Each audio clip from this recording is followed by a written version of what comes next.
Hi guys, आज की इस वीडियो में हम डिस्कस करेंगे ट्रैवल इंश्योरेंस के बारे में।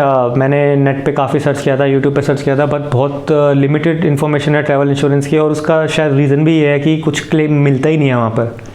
बट मैं अपना एक्सपीरियंस थोड़ा सा शेयर कर देता हूँ कि जब आप फ़ॉरेन जाते हो और आपको अगर मेडिकल फैसिलिटी अवेल करनी पड़े तो क्या क्या होता है, किस तरह का प्रोसेस चलता है।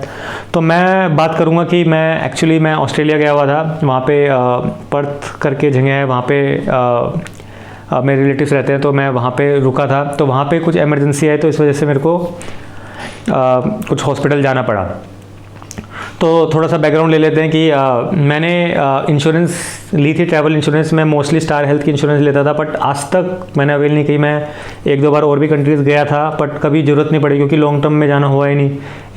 एक हफ्ते 10 दिन में आ गए थे वापस। बट फिर स्टार हेल्थ की इंश्योरेंस, ट्रैवल इंश्योरेंस बंद हो गई है। तो और बाकी HDFC है इस चीज़ में, ICICI लोम्बार्ड करके आई थिंक है नाम, वो है ट्रैवल इंश्योरेंस में। और मैंने ली थी न्यू इंडिया करके कंपनी है, न्यू इंडिया लाइफ इंश्योरेंस करके, तो उनके थ्रू मैंने ली थी। सबसे चीपेस्ट है और $2.5 लाख का कुछ क्लेम देते हैं, और बाकी जो पॉलिसीज़ है वो 1 लाख तक का क्लेम देती है। तो वो मेरे को पड़ी थी ऑलमोस्ट 6,6500 रुपये की। और HDFC की बात करें और ICICI की बात करें तो वो ऑलमोस्ट 9,500 कुछ का प्रीमियम आ रहा था। और ये जो मैं प्रीमियम बता रहा हूँ वो ऑलमोस्ट 90 डेज़ का प्रीमियम था। तो 3 महीने का कुछ ट्रैवल इंश्योरेंस लिया गया था। तो उसमें ये कहते हैं कि अगर आप हॉस्पिटलाइज हो, कुछ इमरजेंसी हो, तो उसका कुछ क्लेम आपको आ जाता है, और आपको बंच ऑफ डॉक्यूमेंट चाहिए। और बहुत अच्छी अच्छी बातें बोलते हैं कि जब आप जाओगे हॉस्पिटल, अगर होना है हो तो आप हमें फ़ोन करना, तो हम हॉस्पिटल वालों से बात कर लेंगे, आप चिंता करने की ज़रूरत नहीं है, हमारा स्टाफ है। तो अगर आप उससे बोलो कि भाई कैशलेस हॉस्पिटल्स कौन से हैं, तो उनके पास कोई जवाब नहीं उस चीज़ का। मैंने HDFC वालों से भी पूछा, मैंने ICICI वालों से भी पूछा था, और न्यू इंडिया वाला तो बिल्कुल ही मतलब कुछ था ही नहीं उनका तो सपोर्ट सिस्टम की, कहाँ से मेल डालो इधर डालो। और जवाब में ये आया था कि सिर्फ 4 पूरे ऑस्ट्रेलिया में, आप समझो कि सिर्फ 4 हॉस्पिटल उन्होंने बताया, वो भी मोस्टली सिडनी में थी। और सिर्फ न्यू इंडिया के नहीं, सब में ICICI और मेरे ख्याल से HDFC में भी सेम चीज़ मेरे को बोली गई कि 3-4 हॉस्पिटल है। तो मेरा जब था कि मैंने कहा यार हाउ इज़ इट पॉसिबल कि मैं अगर हॉस्पिटल होना हो तो मेरे को क्या सिडनी जाना पड़ेगा। तो कहते हैं नहीं, ऐसी बात नहीं है, आप जिस भी हॉस्पिटल में जाना हो इमरजेंसी में आप चले जाओ, आप हमें कॉन्टैक्ट करना और हमारा एक एजेंट वहाँ पे पहुँच जाएगा। ये इनकी मीठी मीठी बातें थी। तो हुआ क्या कि मेरे को वहाँ पे इमरजेंसी आई, मेरे को कुछ बैक पेन हुआ, आई थिंक स्टोन का था शायद।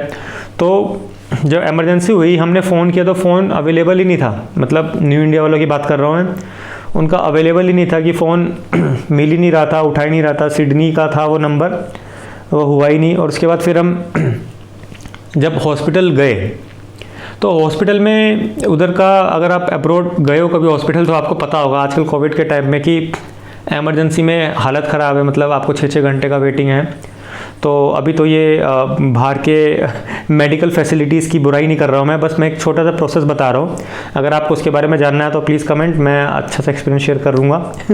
तो बाकी उसके तरफ नहीं जाते। तो हुआ क्या कि मैं वहाँ पे गया, मेरे से डिटेल्स ली गई कि आपकी कोई ट्रैवल इंश्योरेंस है या नहीं, ये वो, तो सब कुछ मैंने बता दिया। और they will not charge anything, मतलब जब आप वहाँ पे जाते हो तो आपको कैश ले जाने की भी ज़रूरत नहीं, क्योंकि वो लेंगे नहीं आपसे।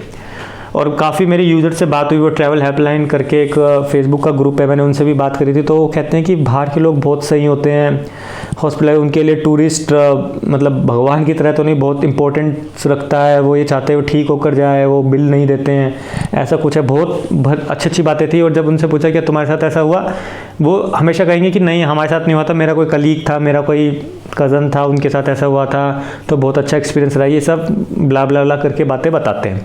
तो मेरे भी माइंडसेट ऐसे ही था। तो हुआ क्या कि उन्होंने सारी इंश्योरेंस ली, मैंने अपनी इंश्योरेंस की दी। मैंने कहा मैं इधर से, मतलब मेरी इंडिया की इंश्योरेंस है, ये है। तो क्या करते हैं, एक पासपोर्ट का नंबर लेते हैं, मेन जो उनका काम है एक डायग्नोस ले लेंगे, आपका क्या प्रॉब्लम है आपको और इंश्योरेंस क्या है। मेरी बहुत लंबी इंश्योरेंस, मतलब मेरे ख्याल से 20 डिजिट का कुछ नंबर उन्होंने दिया था। तो काफ़ी पेशेंटली उन्होंने सब कुछ लिखा। तो बाकी आप फिर वो एक अलग अलग टीयर्स में बटा हुआ है उनका हॉस्पिटल का, कि पहले आप इमरजेंसी में जाते हो, फिर जब आपका नंबर आता है उसके बाद आपको छोटा सा एक डायग्नोज होता है, फिर उसके बाद जब उनको लगता है कि हाँ ये प्रॉब्लम थोड़ी सीवियर है तो वो आपको एक ऊपर अपर लेवल में करते हैं। तो हर एक हॉस्पिटल का अलग अलग सिस्टम है, तो उधर का इस तरह से कुछ था।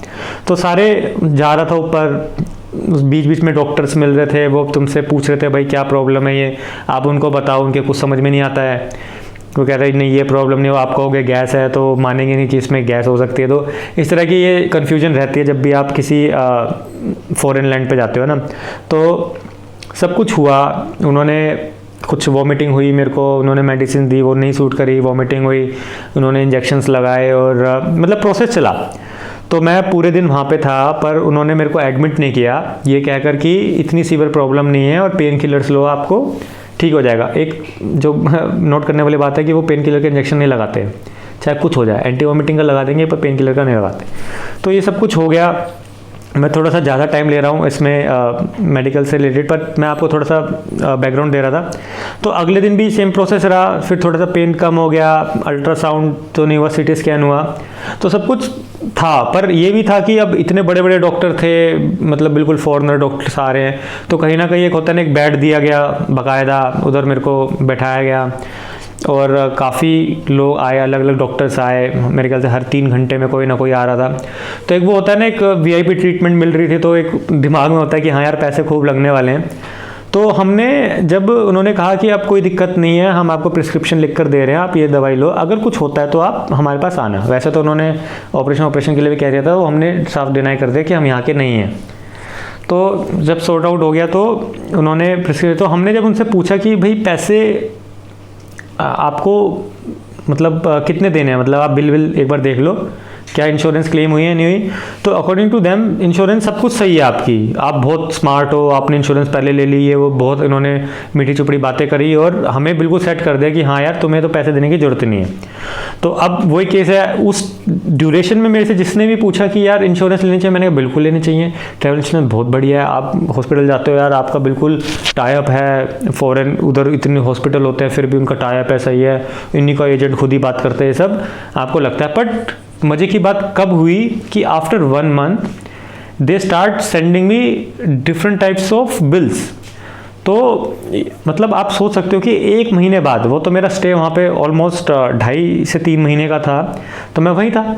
तो 1 महीने बाद जो एड्रेस मैंने लिखवाया था जहाँ पे मैं स्टे कर रहा हूँ और मेरा ईमेल एड्रेस है, तो उस पर मेल आनी शुरू हो गई और बिल की मेल आ रही है कैसे कैसे $350, $350, $40, $60, $100, मतलब जो एक्टिविटी हुई प्रिसाइजली, मतलब एंट्री का अलग पैसा, आपकी डायग्नोस का अलग पैसा, जो टैबलेट्स दी उसका अलग पैसा, अगर आपका कुछ टेस्ट हुआ है तो उसका अलग पैसा, कितनी बार, 5 बार टेस्ट हुआ तो मल्टीप्लाई बाय 5। तो मतलब ऐसा कुछ नहीं है कि टूरिस्ट आया तो उसकी कुछ हेल्प करो, कुछ नहीं, वो बिल्कुल बिलिंग जैसे होती है, बिल्कुल प्रिसाइसली बिलिंग थी, 1-1 मिनट की बिलिंग थी वहाँ पर। और मैं तो सोच रहा हूँ कि पहले उस दिन मैं सोचा था कि मेरे को एडमिट कर लेते, बट अब मेरे को लगता है अच्छा हुआ एडमिट नहीं करा, अगर एडमिट करते तो मेरा पता नहीं कितने लाखों का बिल आ चुका होता। तो मैं सिर्फ वहाँ पर 2 दिन रहा, तो आप बिलीव नहीं करोगे, मेरा वहाँ पर 1,10,000 का बिल आ गया। तो 1,10,000 का 2 दिन में बिल आया, वो भी कैसे टुकड़ों में, मतलब 1 महीने बाद, मतलब 1 महीने बाद $300 कुछ का आया, फिर 2 दिन बाद फिर 300 का आया, फिर तीसरे दिन बाद 940, ऐसे कुछ। तो इस मल्टीपल उसमें बिल आए और वी वर शॉक कि यार ऐसे कैसे हो गया कि इंश्योरेंस क्लेम कैसे नहीं हुई। तो फिर हमने दोबारा थोड़ा सा और अटेंटिव होकर हमने कॉल करना शुरू करा न्यू इंडिया इंश्योरेंस कंपनी में, जो उनका व्हाट्सो कॉल्ड ऑस्ट्रेलियन नंबर था। वहाँ पे कोई जवाब दिया ही नहीं किसी ने, मतलब आप फ़ोन करते रहो, रोज़ करते रहो, सुबह शाम दोपहर, आँख खुले आँख बंद करके, जैसे भी आपने करा, कोई रिस्पॉन्स ही नहीं है। और फिर मैंने कहा कि चलो कोई बात नहीं, अब ऑस्ट्रेलिया में शायद बंद हो गया हो। तो मैंने जब कस्टमर केयर पे फ़ोन किया वहाँ से कि इंडियन नंबर पे, वहाँ से सिम था तो इंडिया नंबर मिलाया, तो कस्टमर केयर ने डिनाई कर दिया कि ऐसी कोई इंश्योरेंस आपकी है ही नहीं। तो ये एक बहुत बड़ा स्कैम चल रहा है ट्रैवल इंश्योरेंस का कि कस्टमर केयर पे भी आपको कोई सपोर्ट नहीं मिला। फिर मैंने मेल डाली, मल्टीपल्स मेल डाली और ऑनलाइन के थ्रू उधर वहाँ पे अलग रेस किया, तो मेल मेरे पास वापस आनी शुरू हुई कि नहीं नहीं आपका इंश्योरेंस ठीक है। तो मैंने कहा भाई इसका अवेल करने का क्या प्रोसेस है। तो एक उन्होंने लंबी चौड़ी लिस्ट दी, ओरिजिनल बिल होने चाहिए आपके पास, अगर कोई टेस्ट करवाया था उसके बिल होने चाहिए, ये होने चाहिए, वो होने चाहिए। तो हमें एक उम्मीद की किरण है कि हाँ यार अब तो कुछ हो सकता है। तो हमने वहाँ से मेल कर करके, फ़ोन कर करके हॉस्पिटल से ओरिजिनल बिल मंगवाए बाय पोस्ट। कुछ स्कैन हुआ था तो उसकी ओरिजिनल CDs वो देते हैं वहाँ पे, प्रिंट आउट का कंसेप्ट नहीं है, तो वो सब हुआ। और उसके बाद यहाँ पे आकर क्या होता है कि आपको पोस्ट करना पड़ता है। तो पोस्ट करने के बाद कोई जवाब नहीं है, कोई कुछ नहीं है। तो ये ट्रैवल इंश्योरेंस एकदम स्कैम चल रहा है, आपको कुछ नहीं है। मेरे ख्याल से जो क्लेम हो सकता है, मेरे ख्याल से या तो वो डेथ का केस है, या वो आपके बैगेज लॉस्ट का केस हो सकता है, या पासपोर्ट लॉस्ट का केस हो सकता है, जिसमें आपको एक्चुअली रिसिप्ट मिलती है वहाँ पे खोने की और मटेरियल की। तो सिर्फ मेरे ख्याल से ये 3 केसेस ही हैं, या एक बहुत मोटे मोटे अक्षरों में लिखा होता है एक्सीडेंटल कवरेज का जो है। तो अगर आपकी एक्सीडेंट कहीं हो जाता है तो उसका क्लेम आप ऑनलाइन भी कर सकते हो। तो मेरे ख्याल से यही एक वैलिड केसेस है। अगर आप हॉस्पिटलाइज होते हो किसी भी रीज़न से वजह से, तो ये कुछ क्लेम नहीं होने वाला है। तो मैं क्या सजेस्ट करूँगा, मैं ये नहीं कहता कि सारी इंश्योरेंस कंपनियां ऐसी ही होंगी, बट न्यू इंडिया का मेरा बहुत ख़राब एक्सपीरियंस रहा है। मतलब बिल्कुल यूज़लेस रही इंश्योरेंस लेनी वहाँ से, ट्रैवल इंश्योरेंस। तो मैं आपको क्या सलाह दूंगा कि अगर आप इंश्योरेंस लेते हो तो डू मेक श्योर कि आपका जिस भी आप कंट्री में जा रहे हो उधर का नंबर आप डायल कर देखो कि क्या वो वहाँ पर फ़ोन उठा रहे हैं। एक बार लेने से पहले लो, और अगर उठा लिया है फ़ोन तो जब आप इंश्योरेंस ले लेते हो तो किसी एजेंट के थ्रू लेना, क्योंकि वही आपकी हेल्प करेंगे क्लेम को सेटलमेंट करने के। तो इसलिए लोकली लेना, ऑनलाइन बिल्कुल भी मत लेना। 2 चीज़ ये हो गई।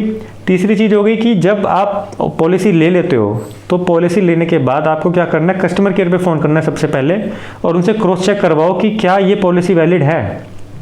अगर वैलिड है तो इसमें क्या क्या चीज़ें कवर होती हैं, क्योंकि कहीं पे कुछ भी नहीं लिखा होता, और लिखा भी होता है तो वो सीधे डिनाई कर देते हैं कि नहीं ये इसका पार्ट नहीं है, उसका पार्ट नहीं है, क्योंकि काफ़ी बड़ा होता है और काफ़ी लूप होल्स होते हैं इसमें, क्योंकि काफ़ी सस्ती है और इतने लाख डॉलर का वो क्लेम की बात करते हैं। तो ये है तो जूम लाई, पर ठीक है फिर भी हम ले लेते हैं, क्योंकि हम ये कहते हैं कि काश ले लिया होता। तो वो चीज़ अवॉइड करना चाहते थे, वो एक्चुअली मेरे पास केस हो गया, तो इसलिए मैं आपसे शेयर कर रहा हूँ। तो ये कुछ चीज़ें हैं, ये बिल्कुल मेक श्योर करो लेने से पहले। और अगर मतलब प्राइस कांस्टेंट है कि अगर बजट है तो मेरे ख्याल से नहीं भी लोगे तो कोई फ़र्क नहीं पड़ता, क्योंकि इसमें जीपी इंक्लूड नहीं है। जीपी मतलब जनरल प्रैक्टिशनर जो होता है कि अगर आपको जुकाम है, फीवर है, कुछ है, तो आप लोकल उसमें जाते हो तो उधर भी वो आप रिसिप्ट आपकी नहीं है। एक जो चीज़ जो काफ़ी ये बिंदास बोलते हैं कि कवर होती है वो है टूथ एक, जिसमें आपका वो मतलब रिपेयर का नहीं है, सिर्फ एक विजिट उसमें अलाउड होती है। अगर आपका पेन अनबिरेबल है तो उसकी टीथ ट्रीटमेंट अलाउड है कहीं ना कहीं, वो भी अगर डॉक्टर लिखता है कि हाँ ये अनबिरेबल है, I need to treat this, तो उसी केस में वो एक एप्लीकेबल होता है, जो मेरे को लगा कि शायद हो सकता था। बट बाकी किसी केस में कुछ है ही नहीं, मतलब आप कुछ भी भेजते रहो। मैंने इतनी मेल डाल चुका हूँ मैं, क्योंकि बाय पोस्ट है, मुंबई में ऑफिस है इनका, और मैंने बाय पोस्ट सब कुछ भेज दिया। मतलब मेरे पास कुछ है ही नहीं, सिर्फ फोटोशॉट पड़ी है और ओरिजिनल के बाद चले गए, और उधर से कोई जवाब नहीं आ रहा है। तो बिल्कुल स्कैम है, प्रॉपर स्कैम है। तो आप भी लोग थोड़ा सा ध्यान रख लेना। और थोड़ा सा और भी दे देता हूँ कि मेडिकल फैसिलिटीज़ कितनी कॉस्टली पड़ सकती है। तो नॉर्मली डॉक्टर की जब आप विजिट करते हो किसी MBBS डॉक्टर की, यहाँ पे मेरे ख्याल से 500 रुपये लेते हैं, 400 रुपये लेते हैं। किसी हॉस्पिटल में जाओ तो मेरे ख्याल से 400 रुपये हैं, और प्राइवेट जाओ तो 200 से 500 रुपये, 600 रुपये हैं। पर उधर ऑलमोस्ट आपके $37 to $40, मैं बात कर रहा हूँ ऑस्ट्रेलियन डॉलर में, तो ये आपके नॉर्मल लगते ही लगते हैं। बाकी जो टेस्ट है, नॉर्मल जो टेस्ट होते हैं, जैसे यूरिन सैंपल लेना है, इस तरह के टेस्ट काफ़ी मतलब $17 $20 के ही पड़ते हैं। जो चीज़ आप अवॉइड कर सकते हो अगर आप करना चाहते हो कि आप हॉस्पिटल मत जाना, क्योंकि हॉस्पिटल में कुछ भी रिकवरेबल नहीं है। और वो क्या करते हैं कि वो आपको कुछ भी नहीं बताएंगे कि कौन से प्रोसेस का कितने रुपए का रेट है। वो सिर्फ आपको प्रोसेस करते रहेंगे। आपका एक हल्का सा वो अल्ट्रासाउंड करने के भी वो कितने $300 चार्ज कर लेते हैं। मतलब आप सोच सकते हो कि कितने हैफ्टी अमाउंट है। और ये बुलशिट है कि टूरिस्ट का वो रखते हैं ख्याल, बिल्कुल मतलब बहुत बुरा हाल मचा रखा है इन लोगों ने। तो मैं तो सजेस्ट करूँगा कि आप बिल्कुल अवॉइड करना। अगर आप किसी रिलेटिव्स के जा रहे हो तो रिलेटिव्स के थ्रू किसी जीपी से ही दवाई लिखवा लेना। और मैं तो कहूँगा कि पेन किलर्स जैसे स्पेशली जो मुंह की है, टीथ की, कॉम्बीफ्लेम और फीवर की, पैरासीटामोल और सिट्रीजन भी लेना हो तो ले लो। तो ये 2-3 चीज़ें तो, और गैसेटिक वाली, तो ये 3-4 दवाई तो बिल्कुल लेकर जाना। जितने भी दिन का स्टे है उसमें से आधी, मतलब 30 दिन का है तो 15 दिन की गोलियां लेकर जाना आप 2 टाइम के हिसाब से, क्योंकि वहाँ की दवाई एक तो सूट नहीं करती है, वॉमिटिंग बहुत होती है। तो अपनी दवाई खाओगे तो कम से कम दर्द से तो रहोगे, तो सहन कर लोगे तो ज़्यादा बेटर है, अगर लाइफ थ्रेटनिंग नहीं है तो। और हॉस्पिटल में तो बिल्कुल, जैसे इमरजेंसी है उसमें तो बिल्कुल अवॉइड करना, क्योंकि वहाँ पे ऐसी कोई फैसिलिटी नहीं है जैसे हमारे यहाँ पे मोहल्ला क्लिनिक हो या गवर्नमेंट हॉस्पिटल हो, जहाँ पे आपको जाकर कि देखेंगे कि अच्छा इसके पास पैसे नहीं है तो आपको ऐसे इलाज कर दे देंगे। वहाँ पे कुछ भी नहीं करते हैं भाई, उधर तो बिल्कुल सब कुछ प्रोसेस के हिसाब से ही होगा। बट एक चीज़ है वहाँ पर जो वो है कि आप इसकी इंस्टॉलमेंट बनवा सकते हो। तो मतलब मान लो आपको कितने, कैसे बताऊं कि $2,000-3,000 का भी बिल है, तो आप उसको $1 मंथली इंस्टॉलमेंट के लिए भी आप कन्विंस कर सकते हो कि हमारे पास बिल्कुल भी पैसे नहीं है, हम कमाते हैं जो भी है, तो उस तरह से इंस्टॉलमेंट बनवा सकते हो। बट लाइफ टाइम का डेप्थ है वो, तो मैं कहूँगा कि हॉस्पिटल जाना बिल्कुल अवॉइड करना। जीपी में एक बार ही चले जाओ, क्योंकि $40-50 फिर भी बिरेबल है।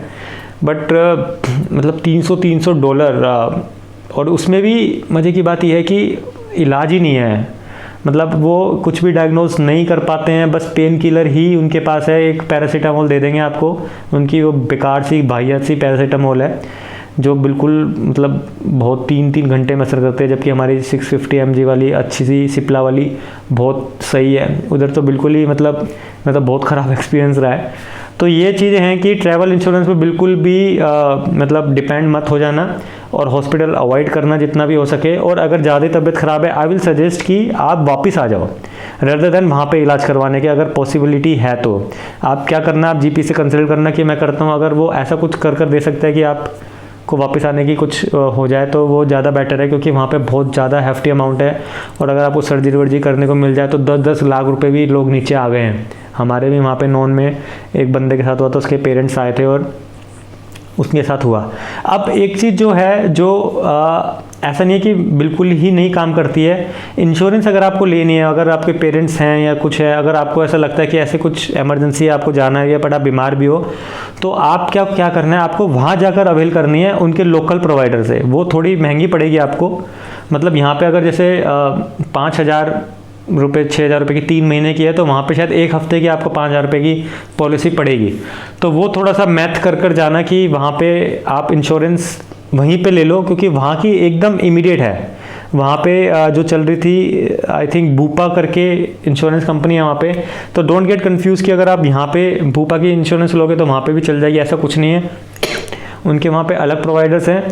तो आप क्या कर सकते हो कि आप जिसके भी थ्रू जा रहे हो वहाँ पे उनसे बात करो कि भाई मेरे वहाँ से इंडिया से बंदे आ रहे हैं तो वहाँ पे इंश्योरेंस चाहिए। अभी आपको प्राइस ज़्यादा लग रहा है, पर ट्रस्ट में अगर हॉस्पिटल, मैं कह रहा हूँ कि 2 दिन में भी, जिसमें कुछ भी इलाज नहीं हुआ है, सिर्फ पेन किलर मिली हैं, उसमें 1 लाख रुपए तक का बिल आ गया है। तो आप, अगर आपको ज़रा सा भी डाउट है किसी भी से रिलेटेड, तो आप प्लीज़ इंश्योरेंस करवा लेना वहीं की, वो ज़्यादा आपको कॉस्ट इफेक्टिव लगेगी। अगर मैं कह रहा हूँ कि 35,000 रुपये भी लग जाते हैं अगर आपको पूरे स्टे के, तो वो भी आपको स्टिल जस्टिफाइड है एज़ कम्पेयर टू 1 लाख रुपये, जो बहुत हैवी अमाउंट हो जाता है एकदम देने के लिए। और हम तो, मेरे को तो पता है कि माइंडसेट कैसा था कि क्योंकि हर एक बार बिल आ रहे थे, तो हमें ये नहीं पता चल रहा था कि अभी और कितना मोटा बिल आ सकता है, तो बहुत वियर्ड सिचुएशन हो जाती है। तो ये थोड़ा सा और भी देना चाहता था, ये मेरा ऑस्ट्रेलिया का एक्सपीरियंस रहा है। और आपको डिटेल में सुनना हो या डिस्कस करना हो तो आप कमेंट करना, मैं ट्राई करूँगा जल्द से जल्द आंसर करने की। बट ट्रैवल इंश्योरेंस इंडिया के थ्रू बिल्कुल यूज़लेस है, और अगर आपको एक्चुअली बिलीव करते हो तो प्लीज़ कस्टमर केयर्स वाली चीज़ें ज़रूर क्रॉस वेरीफाई कर लेना, ट्रैवल एजेंट से ही लेना, ताकि वो लायबल रहो। पर करेगा तो वो भी कुछ नहीं, वो बस फ़र्क इतना है कि आपको उस टाइम एजेंट शायद रिप्लाई कर देगा कि हाँ भाई ये चीज़ कवर नहीं होती है, क्योंकि आप एडमिट नहीं थे पूरी रात, ऐसे कुछ कर देंगे, कुछ कह देंगे। तो ये सब चीज़ें हैं, थोड़ा सा ध्यान रख सकते हो आप। और बाकी बाहर की जो ट्रैवल इंश्योरेंस है उसमें जीपी भी कवर होता है, ऐसा कहा गया है। तो वहाँ पे आपको क्या करना होता है, इंश्योरेंस जीपी की वजह वहाँ पे सिर्फ इंश्योरेंस का कार्ड दिखाओ और बस वो उसमें से डिडक्ट कर लेते हैं जो भी इनका डिडक्टिबल होता है। और उसके बाद आप जहाँ पे भी आपको दिखाना दिखाओ, और कुछ टेस्ट भी इसमें इंक्लूडेड हैं, तो वो काफ़ी बेटर है अगर आपको एक्चुअली लेनी है तो। बाकी तो जैसा है वो जूमला है, वो तो जूमला चल ही रहा है ट्रैवल इंश्योरेंस का। तो मैंने लिया है, तो मैंने सोचा थोड़ा एक्सपीरियंस शेयर कर दूं, शायद किसी की हेल्प हो जाए। और बाकी को डिस्कस करना हो तो please comment, and I hope कि इस वीडियो से कुछ हेल्प मिली हो। और बहुत बहुत शुक्रिया वीडियो देखने के लिए। मिलते हैं नेक्स्ट वीडियो में। Bye bye.